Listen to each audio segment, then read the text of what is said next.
نعبدك ونعلم أعوذ بك من شر ما صنعت وأبوس لله تعالى. السلام عليكم ورحمة الله وبركاته. بسم الله الرحمن الرحيم. إن الحمد لله نحمده ونستعينه ونستغفره ونعوذ بالله من شرور أنفسنا ومن سيئات أعمالنا. من يهده الله فلا مضل له ومن يضلل فلا هادي له. أشهد أن لا إله إلا الله وحده لا شريك له وأشهد أن محمدا عبده ورسوله. اللهم صل على سيدنا محمد وعلى آل سيدنا محمد. رب يسر ولا تعسر بالتمم بالخير. رب اشرح لي صدري ويسر لي أمري واحلل عقدة من لساني يفقه قولي. اللهم افتح علينا حكمتك وانشر علينا من خزائن رحمتك يا أرحم الراحمين. والله الذي لا إله إلا هو عالم الغيب والشهادة هو الرحمن الرحيم. والله الذي لا إله إلا هو الملك القدوس السلام المؤمن المهيمن العزيز الجبار المتكبر. سبحان الله عما يشركون. والله الخالق البارئ المصور له الأسماء الحسنى يسبح له ما في السماوات والأرض وهو العزيز الحكيم. ولا حول ولا قوة إلا بالله العلي العظيم. ولا منجا من الله إلا إليه. أما بعد. أيها المؤمنون اتقوا الله أوصيكم وإياي بتقوى الله فقد فاز المتقون. Sedang jemaah yang dimuliakan Allah Subhanahu wa taala, mudah-mudahan kita semua tergolong dalam golongan hamba-hambanya yang benar-benar bersyukur. Amin ya rabbal alamin. Alhamdulillah, syukur pada Allah Subhanahu wa taala, pada malam ini Allah Subhanahu wa taala izinkan kita lagi sekali untuk kita duduk dalam suasana ketaatan. Yakni permulaan hari kita, seringkali kita ulang agar ianya sebati dan sentiasa berada dalam peringatan dan perhatian. Orang beriman ni memang sinonim dengan suka diingatkan. Fazakir fa inna zikra tanfa'ul mu'minin. Dia peringatan itu satu perkara yang membawa pada keselamatan. Jadi kita ingatkan diri kita agar kita beri perhatian pada permulaan hari. Jadi waktu maghrib ni permulaan hari kita. Walaupun kita tengok pada kitaran waktu itu malam, masuk malam ni, kita jangan salah sangka. Jangan salah sangka dengan malam ni dah tak ada buat apa dah. Apatah lagi, bukan salah sangka lagi, terpedaya pula kita dengan mehnah dunia, yakni perjalanan dunia yang Allah nyatakan mata'ul ghurur, kesenangan yang menipu. Yakni siang tu dah penat letih pada jasad, jadi malam tu dia pun rehat, memang nampak rehat. Bukan kata rehat langsung tak buat apa, tapi rehat dengan tiga kata, merehatkan jasadi, memperkukuhkan rohani. Patut roh itu diperkuatkan. Jasad dia slow dah. Dia slow down. Sebab kebanyakan kalau kita lihat perbahasan tentang amalan merujuk kepada perjalanan menuju Allah ni, amalan yang merujuk pada perjalanan menuju Allah ni memang kekuatannya itu dengan hati, bukan dengan jasadi. Sebab itu jasad ni penterjemahan, tapi kalau kita lihat penyataan yang sebenar-benarnya itu dari hati. Niat, inna amalu bin niat. Jadi nak mengukuhkan niat itu adalah dengan menguatkan hati. Sebab niat ni boleh berubah-ubah. Niat ni apatah lagi kalau sesuatu perbuatan itu kita tidak mampu luruskan mengikut nas ataupun garis panduan yang telah Allah tetapkan pada sesuatu amal ketaatan, itu mesti bermula dengan lillah, kerana Allah. Jadi bila buat itu niat tidak kerana Allah, apatah lagi perbuatan yang bersifat lahir ya hanya nampak duniawi, contoh cari duit, kan dunia ni, dunia semua ni. Tapi bila dia faham, bila jiwa dia kuat, dengan pemahaman yang kita telah bina dengan mentaksirkan kehidupan bahawasanya bagi yang memahami uslub atau perbahasan hakikat kehidupan, dia akan faham hidup ini bersatu dia tidak terpisah. Yakni apa yang kita lakukan di dunia ini akan ditanya di akhirat sana. Lalu kita namakan mengakhiratkan kehidupan, mengakhiratkan dunia. Jadi tak ada istilah dunia, akhirat. Sebenarnya tidak. Kalau berlaku begitu, masuk kita telah terjebak dengan pemahaman yang membawa pada sekularisme. Memisahkan dunia dan akhirat. Walhal perbahasannya satu, tapi tidak sama. Satu tetapi tidak sama. Apa maksud satu tapi tidak sama? Bermaksud penyatuan, tapi bukan menyamakan. Akhirat takkan selama-lamanya sama dengan dunia. Kerana akhirat itu kekal, dunia itu binasa. Tapi ia perlu disatukan sebab yang binasa ni tidak boleh berdiri sendiri. Dunia ini tanpa ada erti, makna, nilai, harga langsung tak ada di sisi Allah. Harga pun tak ada, nilai pun tak ada. Habis itu, tujuan apa Allah jadikan dunia? Untuk kita ambil manfaat akhirat. Apa manfaat akhirat? Pahala. Wabtaghi fima ataqallahu darul akhirah. Kejarlah kamu akan apa yang telah Allah janjikan tentang akhirat. Jadi cari duit itu bukan duit itu sebenarnya. Tapi kalau kita tertipu dengan duit, habis. Cari duit itu sebab apa? Padanya nanti tertaklif, tertanggungjawab atas kita. Padanya ada yang wajib, ada yang sunat. Dia faham tentang hukum. Dia bukan soal nak ada duit. Dia soalan dia dalam hidup dia adalah nak ada pahala melalui duit. Lalu dia pergunakanlah duit itu. Maka dia pergi cari duit itu dengan niat untuk dapat pahala jadi akhirat. Tapi orang tak nampak lah. Orang tak nampak. Boleh jadi orang yang kata untuk akhirat, tidak jadi untuk akhirat, untuk duit balik. Dia tertakluk kepada kefahaman kita, menilai dan mentaksirkan dia. Tengok, sebab tu kita tekankan, tengok, taksirkan, nilaikan, dan satukan dia. Lalu dapatlah kita dengan satu fahaman, mengakhiratkan dunia. Tengok dunia nampak akhirat. Itu sebenarnya kita kena latih kat dunia ni. Tak ada satu pun yang tak ada kena-mena dengan akhirat. Melainkan perkara itu tak ada dengan kita. Masuk kata, kalau perbahasan dunia tak boleh bawa mati, itu salah. Dunia tak boleh bawa masuk kubur. Tapi boleh bawa mati. Dan pasti bawa mati maksudnya. Yang tak boleh bawa masuk kubur.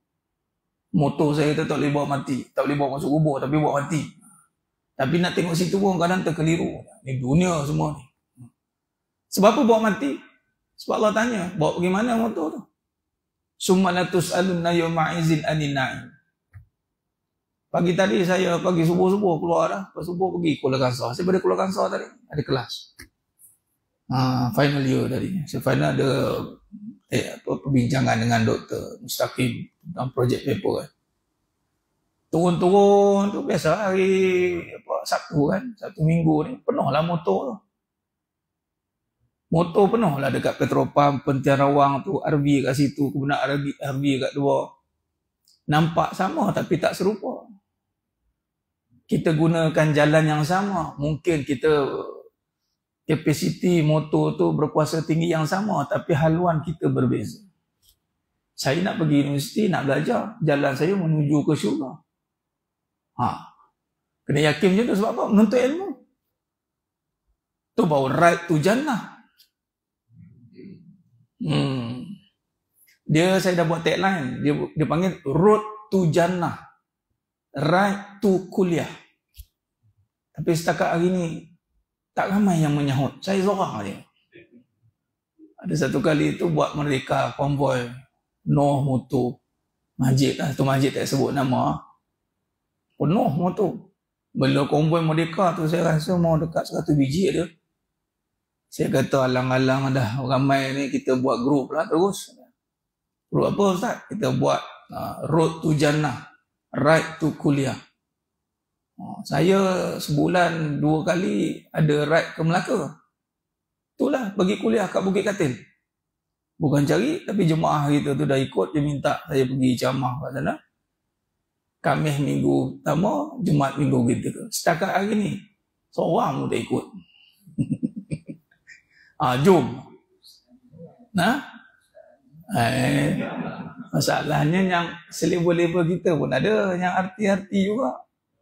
Tapi dunia tu berat. Berat mas sekalian. Berat hati nak bawa. Betul, setakat hari ni saya bawa motor taklah lama sangat. Tapi masuk start 2015 lah bawa motor besar ni. Sampai lah ni lah, Alhamdulillah. Sampai Allah bagi yang makin naik sisi ni. Tapi nak bawa betul-betul solid tu, itu atas niat masing-masing lah. Tapi syariat, kalau tuan-tuan boleh bawa kereta, motor, pergi majlis ilmu, itu pergi ke syurga lah tu. Confirm. Sebab apa? Qala Rasulullah, kata Nabi. Nabi berkata, Nabi bersabda, sabda Nabi lah. So kita nak kata apa? Sedekah Rasulullah. Yang tak betul kita je. Niat kita salah, itu kita punya pasal. Tapi syariat tu betul. Tuan-tuan nak pergunakan, belilah apa-apa pun, tak kisahlah. Beli kereta McLaren 6.7 juta. Buat apa ni? Nak pergi kuliah je. Bubuh lah. Tak ada pembaziran kat situ. Asal dia bawa kepada Allah, syariat jelas, silakan. Malah kita tengok kemudahan sekarang ni tak secanggih Nabi Sulaiman. Nabi Sulaiman AS hebat lagi. Nabi dahsyat lagi. Kalau saya bawa motor tu, saya ingat Nabi. Nabi naik burak. Bukan kuasa kuda dah, kuasa cahaya, kelajuan cahaya. Berdesuk pergi, sampai. Baik. Jadi makna kata sumalatus alun yawma izin anin naim. Nampak sama, tapi bawa ke mana? Apa yang kita pegang di dunia akan dijawab di sana. Jadi tak ada yang tak berkaitan dengan akhirat. Pasti. Kalau itulah yang berjaya ditanamkan hasil daripada pengajaran hakikat kehidupan, matlamat tercapai lah itu sebenarnya. Nak tengok saja, ingat akhirat. Tengok saja, ingat akhirat.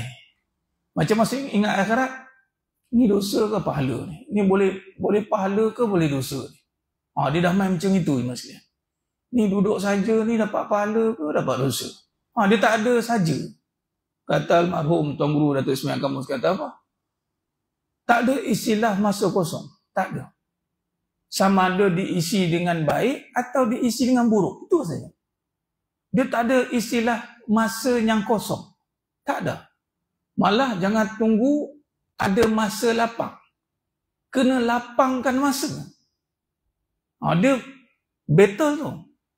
Sama ada yang lara, fujur, yang buruk, wattaqwaha ataupun yang takwa. Tengok yang mana berjaya mengambil alih masa kita. Kalau kita kuat niat kita untuk Allah, kita akan beri kekuatan dengan bantuan Allah ni. Semua kita cerita ni mesti dengan taufik dan hidayah Allah, bukan dengan diri sendiri. Tapi Allah bertanggungjawabkan kita untuk memilih. Kalau kita berazam dengan kesungguhan, maka Allah bantu permudahkan jalan. Dia tak ada istilah nantilah, tunggu free lah, tak ada. Tak ada yang sekalian. Selagi mana kita yang tak inisiatifkan, lapangkan masa itu. Nah, jadi jemaah yang muliakan Allah SWT, maka di situ kita ingatkan, bila kata untuk Allah, antara kesimpulan juga yang kita boleh buat adalah, dia bila kata lillah, dia tidak akan lelah. Itu bahasanya. Tuan-tuan jemaah yang muliakan Allah, mungkin kita boleh perhatikan pada perjalanan hidup kita. Ada kadang-kadang kita buat satu perkara tu rasa macam dah penat dah. Banyak benda buat, tapi ada kekuatan yang luar biasa. Maka ketahuilah bahawasanya itu adalah kerana Allah. Sebab bila kerana Allah ni, dia ada kekuatan yang luar biasa. Dia tidak akan lelah. Penat ya, penat jasadi itu ada. Tapi lelah ni macam contoh bahasa mudah. Sampai bila nak buat benda macam ni? Dia rasa macam orang tak tolong jadi lemah semangat. Tengok jam sikit, malas. Dia macam tu. Ini saya yakin setiap kita hari ini melalui perkara itu dan kita mendapat pertolongan Allah yang luar biasa. Bila kita buat sesuatu amalan ataupun khidmat itu, Dia datang tenaga entah dari mana. Bahasa entah dari mana. Sesungguhnya tenaga itu datang dari Allah, kudrahnya. Kederat dia panggil. Sebagai seorang ibu. Tengok isteri kita, tak penat-penat.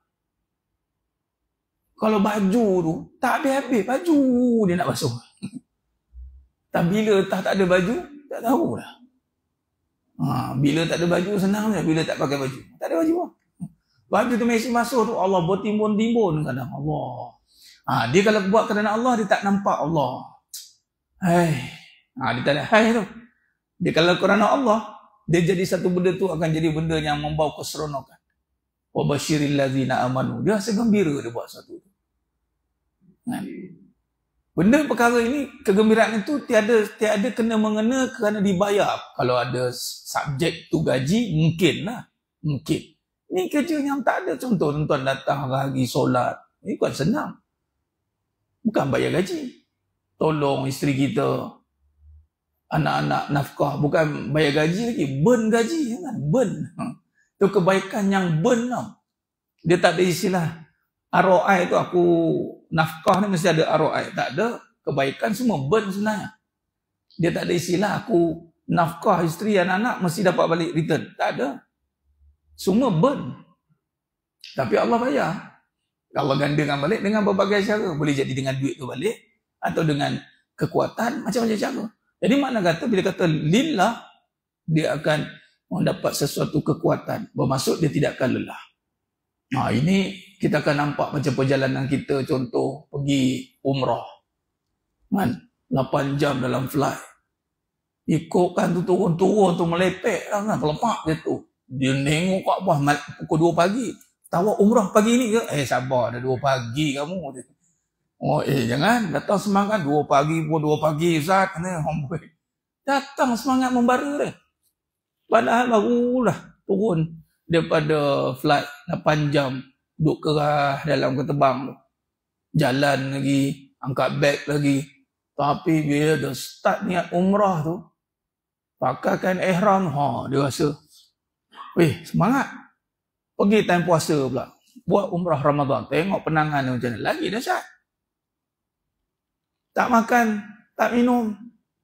Letih badan. Tapi semangat. Itulah kelebihan orang beriman. Kerana dia bukan bersandarkan sekadar pada luaran. Luaran ni ada subjek dia, ada subjek tu, keadaan, cuaca, banyak macam-macam lah. Tapi kalau hati ni, perasaan, semangat ni, dia tak ada kena mana-mana. Dia direct to Allah. Arti kata lain, kalau dia tidak direct kepada Allah, billah, mana ghairillah. Bila selain Allah, dia akan pergi kepada keadaan tadi, yang turun naik. Tu iman tu, memang kita ni hati tu yang berbolak-balik turun naik. Tapi kalau kita duduk pada iman, wasabbit aqdamakum. Allah ketetapkan pendirian kita. Maka di situ jemaah sekalian. Sebab itu bila datang maghrib ni, kita ingatkan diri kita, ini permulaan hari kita. Permulaan hari, kalau betul siang hari kita buat kerana Allah, permulaan hari kita semangat. Maghrib ni satu suasana yang kalau kita tengok bangun pagi subuh tu, kita fahamlah tidur mandi semua kan. Kita dah tidur. Tapi maghrib ni kita dah penat tadi. Asar tu balik kerja dengan jam lekat. Jam lagi lekat kat tu. Macam-macam hal kat jalan raya tu. Saya baru sampai ni 6.30, 6.45 sampai ni. Daripada Kuala baru sampai. Mani tetap datang. Dia ni, ni kata, dia tak cerita kita tak, cerita tentang amalan tu. Amalan tu berbalik kepada Allah. Jadi betul lah bila menuntut ilmu ni, memang niat tu, balik tu masih dalam syok. Memang energetik lain macam. Tak ada balik, letih menuntut ilmu, pala betul tadi lah. Postpone dah malam ni saya tak boleh fikir. Tadi penat saya fikir tadi dah. Fikir nak buat proposal lah, kaji masalah, kaji itu. Kelam 4 jam. Sampai pukul 3. 4 jam itu alhamdulillah kan satu kelas. Kalau 2 kelas, masa SEM 1 saya, dia bawa satu ahad tu 9, 1, 2, 6, 8, 11. Melekat dalam kelas tu kan. Tapi alhamdulillah tak migraine. Dah lah dalam kelas tu 2 orang je. Tak kau aku, tak aku kau. Kelas master kan. Dia bukan kelas yang ramai-ramai boleh nyuruk-nyuruk ni. Direct tanya. Pendapat. Dia kan two-way communication. Dia bukan duduk lengok, dengar, tidak. Jadi kalau ikut kan, kalau kita banyak berfikir, kita ada banyak, saya dulu masuk contoh kelas. Background saya architecture kan. Architecture seni bina. Seni bina ni di UiTM. Ini sekarang boleh cerita ni teringat Tan Sri Idris Yusof. Dia tengah buat, dia panggil integrated curriculum. Andalusia 2.0. Dia nak buat.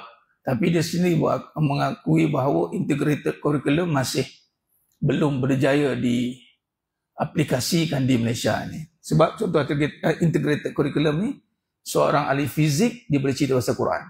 Dia bukan sekadar hafal tau, dia boleh cerita bahasa Quran. Seorang ahli Quran boleh cerita bahasa fizik. Kita belum ada tenaga pakar begitu. UiA pun masih tengah ke arah tu. Sebab kita masih lagi pendidikan yang terasing. Sebab kepakaran kita masih terasing. Tu dia nak cuba combinekan. Baik. Dia ceritanya dalam architecture ni Mas Kian. Jadi satu subjek panggil design. Design ni 12 kredit awal. Hari Isnin tu subjek berfikir. Memang kena berfikir. Jadi subjek berfikir ni memang dia flat tidur sampai besok pagi. Budak-budak ni penat berfikir. Kat situ saya pernah lalui dan saya tengok, iyalah penat fikir. Fikir benda ni memang kata kalau berfikir memang penat. Sebab benda. Tapi kalau fikir tu, alhamdulillah saya dibimbing oleh seorang guru yang membawa kepada perbahasan sufi architecture. Sebab kita saya background sekolah agama kan, dia buatlah combination itu. Dan saya termasuk dalam produk yang akan membawa kepada integrated curriculum. Saya akan bawa benda tu. Dan kan ni buat master ni, buat master Usuluddin, degree architecture, master Usuluddin, doctorate insyaAllah Usuluddin, dan doctorate in architecture. Saya dah jumpa dengan one of the lecturer, Dr. Aida di UiA. Dia kata apa, ini yang kita nak Ustaz. Ustaz ada background architecture, pada sama Ustaz ada Usuluddin. Sebab Ustaz kena bercakap dalam bidang filosofi tu. The design brief. Kalau dalam architecture dia panggil, kan kalau mana-mana, kalau tengok dia panggil, architecture ni dia first tu dia panggil the design brief tu. Dia panggil the philosophy behind. Dia ada feng shui design, energy design. Yang ini, semua orang kata apa, agama-agama lain cuba mengambil peranan dalam, dia panggil soul in design. Tapi Islam ni masih lagi, sebenarnya dah lama dah. Lalu saya pun cakap sebenarnya Nabi SAW arkitek. Masjid Quba tu Nabi lah buat.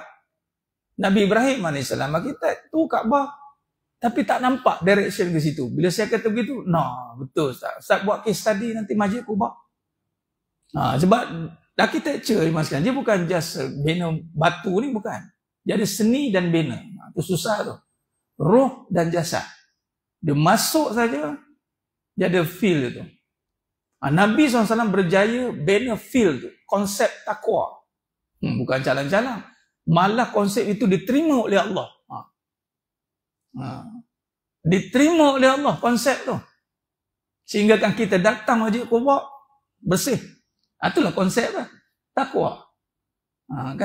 Kan setiap binaan kan dia ada dia punya tagline. When heaven meets the earth. Ayat dia. Bila syurga bertemu di bumi. Dia banyaklah falsafah dia. Troika. Dia ada ayat-ayat tu. Yang itu Iman sekalian, dalam approach Islamic design masih baru untuk kita apply. Walau dah lama dah kita bincangkan. Tapi sebab expertise tak ada. Nak cakap bidang contoh, tiba-tiba arkitek nak cakap dalam sudut pandang energi masuk mana kiblat, roh dia, melibatkan nafsu, perasaan. Dia tak ambil bidang tu. Nak cakap macam mana? Tiba-tiba pula seorang, katalah dalam bidang mainstream agama, nak kritik seni bina. Dia tak belajar seni bina. Tapi bila bergabung dua ni, boleh bercakap lah. Tu dia kata, hanya ni yang kita nak. Sudah, tak pasal-pasal tuan, nak habiskan dua doktrin. Tapi bukan sebab kerja, sebab ilmu. Tu seronok saya belajar ni bukan sebab naik pangkat ke apa, tak ada kena-mengena pangkat. Tapi sebab tanggungjawab ilmu tu ada untuk diperhalusi dan untuk kita kembangkan. Macam contoh dalam Master Suluddin ni, saya ambil tadi buat proposal tentang peranan akidah di dalam mendepani tekanan kehidupan bersandarkan sifat wajib bagi Nabi SAW. Ni hakikat kehidupan. Tadi berbincang dengan Dr. Mustaqim, dia kata isu dia katanya seorang yang beramal 30 tahun tak tinggal beramal, dia belum kahwin lagi. Tiba-tiba dia nak kahwin, masuk tahun ke-50, 30 tahun beramal, masuk umur 50 dia kata gitu. Nak kahwin, tiba kena tolak, reject. Dan lelaki ni kecewa. Dan kecewa pergi Jambatan Pulau Pinang, bunuh diri. Adakah kita nak kata dia lemah iman? Bincangkan. Seorang yang beramal 30 tahun, dia nak kahwin, kemudian cintanya ditolak. Dia frust, kemudian dia pergi Jambatan Pulau Pinang, terkejut, mati. Bagaimanakah kedudukan lelaki ini? Adakah ni katakan lemah iman? Ini persoalan ni kritikal ni akhir zaman ni. Peranan iman, peranan akidah dalam mendepani tekanan. Ini contoh begitu mas. Masuk kata apa yang kita bincangkan ni, saya nak telitikan dia, nak jadikan dia ilmiah supaya dia boleh pakai ke hingga anak cucu semualah. Biar benda tu viable. Bukan sekadar berkata-kata tapi tidak ada rujukan-rujukan penyelidikan yang perlu kita perhalusi sebenarnya. Baik. Berbalik pada tadi, penat itu ada. Bila penat ini tadi jemaah sekalian, kalau kita nak buktikan siang kita tu benar-benar untuk Allah, datang malam kita kena semangat. By who or by crook. Kena semangat. Jadi nak semangat bukan kena exercise. Dia kena semangat, kena exercise. Bukan. Semangat kena betulkan niat. Betulkan niat. Dan di sini kalau dalam perbahasan yang kita sedang sambung ini, kita sebenarnya dah masuk pada perbahasan baru. Dia panggil lisanul haq. Kalam-kalam kebenaran. Tetapi ianya ada berkaitan dengan hakikat kehidupan. Baik, dalam lisanul haq ini, kita melihat hakikat kehidupan yang kita dah bincangkan itu, dari sudut pandang yang sebenar supaya hidup kita berpaksikan kebenaran dan tidak berpijak di atas kebatilan. Jangan membina kehidupan dengan sangkaan. Ini poin yang penting. Sebab kita nak pergi kepada lisan. Bila lisan, sebelum nak berkata-kata, dia akan ada sandaran dia berfikir. Perception. Daripada sangkaan itu, zon tu, syak wasangka. Dalam iman tak boleh syak. Dia kena ada dalil yang jelas. Dia tidak boleh, aku rasa lah. Dia, dua perkataan, aku rasa lah, ataupun aku sangka lah. Dia tidak boleh begitu. Dan kehidupan, itu jangan dibina dengan sangkaan. Ini. Takut dengan kesusahan dunia yang minimum. Sangkaan kita. Takut dengan kesusahan dunia yang minimum, sedangkan kesusahan akhirat adalah kesusahan yang maksimum. Hari ini kita takut dengan kesusahan dunia yang minimum. Takut. Tapi susah dunia minimum. Tetapi kita tidak didedahkan dengan kesusahan akhirat yang maksimum. Contoh, susah dunia tak ada pahala. Susah dunia tak ada harta. Takut? Ya, ada. Itu ujian. Wa naqsi minal amwali wal anfus, akan dikurangkan harta dan kita takut untuk mendepaninya. Namun takut itu bukan takut yang maksimum. Malah takut itu boleh jadi sangkaan. Jadi takut-takut. Nih. Dia jadi takut-takut, jadi bayang-bayang. Nah, takut dunia tak ada harta. Takut sebenar tak ada pahala. Itu sepatutnya yang perlu kita kaji. Bukan sekadar takut tak ada harta. Takut ada harta sebab kita takut tak ada pahala. Harta ada ni. Tapi Nabi kata kalau tak ada harta, ada amalan yang membawa kepada boleh potong orang yang berharta. Mafhum hadis. Ada sahabat tanya, ya Rasul kami ni cemburu tengok orang berharta. Dia boleh infak, dia boleh buat umrah haji katanya. Kami ni tak ada harta. Macam mana nak beramal macam mereka? Nabi kata ada. Kalau boleh buat ni, mengatasi mereka. Sehinggalah mereka melakukan juga amalan ni. Apa dia? Itulah zikir lepas solat. 33, 33, 33. Dengan satu yang la ilaha illallah wahdahu la syarikalah. Itu amalan tu memotong orang yang berharta. Tapi kalau orang yang berharta pun buat yang sama, menang kat dia lah, husnayain. Kelebihan kat dia. Jadi, ni antara kaedahnya. Merujuk kepada surah Al-An'am ayat 116. Dah isyak dah. Belum. Kita olah 5 minit kita. Sikit. Ada tahlil ringkas, insyaAllah. Baik. Surah Al-An'am 116. Kata Allah, wa in tuti' aktsaru man fil ard yudilluka an sabilillah. Allah kata apa? Dan jika engkau menurut kebanyakan orang yang ada di muka bumi, nescaya mereka akan menyesatkanmu dari jalan Allah. Sebab apa? Sebab kata Allah, tiadalah yang mereka turut menaikkan sangkaan semata-mata dan mereka tidak lain hanya berdusta. Nah, di sini mas sekalian, kalau secara ibrahnya, tengok pada ibrah saja. Melihat kepada keadaan dunia yang menurut hawa nafsu itu lebih cenderung. Kata Allah, jika diberikan pilihan, surah Al-A'la itu, antara dunia dengan akhirat, pasti akan manusia akan memilih dunia. Sebab apa? Sebab dunia ini perkara yang nampak. Lepas tu nafsu, suka, perasaan kita lebih cenderung suka harta. Kalau kita ikut kebanyakan orang, kebanyakan dia suruh cari harta je lah. Kebanyakan. Tidak lain kalau cari harta. Kalau kita cari harta semata-mata, sesat tidak? Sesat lah. Sebab apa sesat? Ya, Islam bukan suruh cari harta. Islam suruh cari pahala melalui harta. Kalau cari harta saja, apa beza kita dengan orang bukan Islam? Tak ada beza. Malah orang cari harta akan membuat kepada hatinya hubbud dunia. Malah jatuh cinta pada harta. Yang jadi bergaduh hari ni banyak sebab harta. Kebanyakan yang akan ikut sangkaan semata-mata. Sangkaan ini kita dah bincang sebelum ni. Iaitu pecahan kepada perasaan, keadaan, kebendaan. Dan di sini kita akan letakkan bahawasanya mas sekalian. Macam contoh tadi. Lebih banyak membincangkan takut kesusahan dunia, tapi tidak membincangkan takut akan kesusahan akhirat. Itu sangkaan.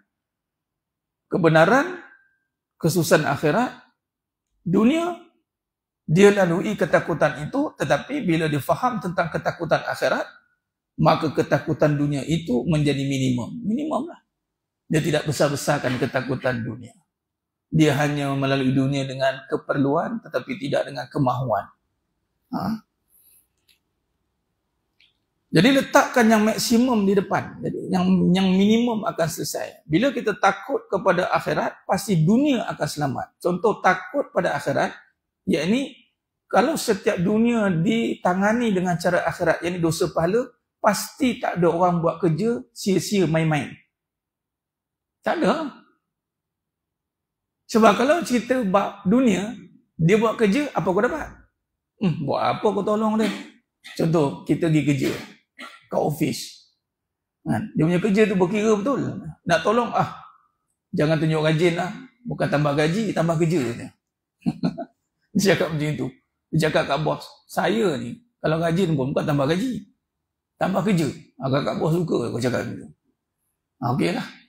Saya pun tak nak tambah pekerja juga, saya nak buang juga ni. Dia pun buang. Makna kata, kalau letak kepada akhirat, yakni walaupun dia memang tak dapat gaji, dia tak bertambah pun, tapi bertambah berkat sebab memudahkan usaha orang. Nah, berbeza tu cara pandang begitu. Di samping kita tidak melupakan kerja kita, kerja utama kita selesai lah. Kadang-kadang pergi sibuk kerja orang, kerja kita tinggal pula, salah lah pula.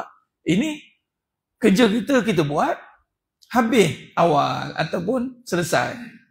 Ada masa. Kemudian kita nak tolong selesaikan kerja orang, walaupun tak kena mengena dengan gaji kita. Boleh tak? Boleh lah. Sebab apa? Tu pahala. Kita kerja nak cari pahala, bukan nak cari harta sangat. Harta lah. Tapi sebelum dapat harta gaji hujung bulan gaji 3,000 contoh. Kena ingat, kita tadi sebelum datang tadi kerja kita kata ibadah. Bila ibadah, dia tidak boleh kerja kerana duit. Kerja nak jadi ibadah, kerja kerana Allah. Bila kerana Allah, dia tak boleh nampak duit tu. Habis duit ni, duit ujung nanti. Bila dah habis kerja, penat, baru ambil duit. Kalau ikut kaedah ni tu. Contoh, macam merawat kan. Datuk Ismail kamu kata apa, almarhum? Dia kata apa? Merawat, mengambil upah. Harus setelah itu. Tapi kalau awal dia niat nak ambil upah, kemudian pergi merawat. Itu jadi haram. Haram sebab apa? Niat dia dah bukan kerana Allah. Dia tengok bulan ni, short 800. Short 800. Ni kalau seorang sakit ni 200, 4 orang 800, cantik ni. Dia cari orang sakit. Ada siapa sakit? Nah. Sebab dia letak depan 200. Tapi kalau dia pergi, dia bersilat dengan jin kuntilanak, jin gunung, jin tanah semua, berpuluh-puluh kawan tu, kemudian salam kaut, panggil salam kaut. Dia pun dia ambil. Dia ambil tu sebab penat bersilat tadi. Dia ambil upah tu di hujung, bukan di depan. Malah kalau dia tak bagi pun, bismillah balik. It's okay. Tak menjejah semangat. Tu ya. Tapi yang itu kena latih ya. Tapi kalau letak duit depan, dia tak jadi ibadah. Itu kadang-kadang orang buat kerja jadi penat. Letih. Dipergunakan, rasa tak nak buat itu, tak nak buat ini. Nah. Jadi makna kata kalau dia betul-betul memaksimumkan akhirat, pahala 3,000 dia tadi. Ramai orang dia mencari begini. Ini kata lisan tadi. Kita bincang begini. Ramai orang sibuk menambah pendapatan. Tapi tidak menambah keberkatan. Dia tambah pendapatan. Dia ingat yang mencukupkan itu figure. 20,000, 30,000. Bukan. Yang mencukupkan itu adalah Allah. Hasbi Allah. Melalui keberkatan. Ada satu cerita kisah Syekh ni. Dia bagi tahu anak murid dia datang. Gaji tak cukup. Dia kata apa? Gaji dia 3,000. Ambil 2,000 kata. Pening anak murid dah. Saya bincang dengan tuan guru, gaji 3,000 tak cukup. Dia suruh ambil 2,000 pula. Lagi lah. Tapi kerana taat dengan guru dia ambil lah 2,000. Sebulan lepas tu dia jumpa. Dia terkejut. Cukup. Dia tanya, kenapa yang 3,000 tak cukup? Yang 2,000 cukup? Syekh tu jawab apa? Kamu ngambil 1,000 yang bukan hak kamu. Ambil 1,000 bukan hak kamu. Hak macam mana? Kerja dia tak setimpal dengan 3,000. Ramai orang macam tu. Ramai tu general lah. Dia nak claim lebih tapi kerja sikit. Tak setimpal. Biar kerja lebih, claim sikit tak apa. Yang lebih tu Allah bayar kot lain. Yang kita takut, ambil lebih, kerja sikit. Takut. Takut kita ambil hak orang. Yang tanpa sedar. Tu ada zakat tu nak bersihkan. Cuma kalau kita faham, yang lebih utama, yakni menambah keberkatan dalam pendapatan. Tambah keberkatan dengan cara mana? Dengan contoh, tuan-tuan datang malam ini, tambah keberkatan. Ini malam ni cari rezeki ni. Tambah keberkatan. Rezeki tuntutannya berkat. Bukan usaha banyak. Tuntutan rezeki adalah wabarakatan fi rizqa. Berkatkan masa kita. Malam kita duduk majlis ilmu. Ni berkat. Maka apa yang berlaku? Allah permudahkan jalan rezeki. Mungkin nampak sikit tapi cukup. Mungkin nampak banyak tapi sikit. Ini rahsia Allah. Sebab itu kita jangan tertipu dengan sangkaan semata-mata. Sebab itu di sini dalam perbahasan lisanul haq kita sangat menjaga perkara ini dengan kita menilai kembali dan kita menyusun kata-kata kita agar mendapat satu formula-formula yang lebih jelas macam tadi. Menambah pendapatan, menambah keberkatan dalam pendapatan. Macam itu. Mengakhiratkan dunia. Membina. Takut dengan kesusahan dunia yang minimum. Tapi tidak takut dengan kesusahan akhirat yang maksimum. Jadi maksimumkan takut tentang akhirat, maka ketakutan dunia akan jadi minimum.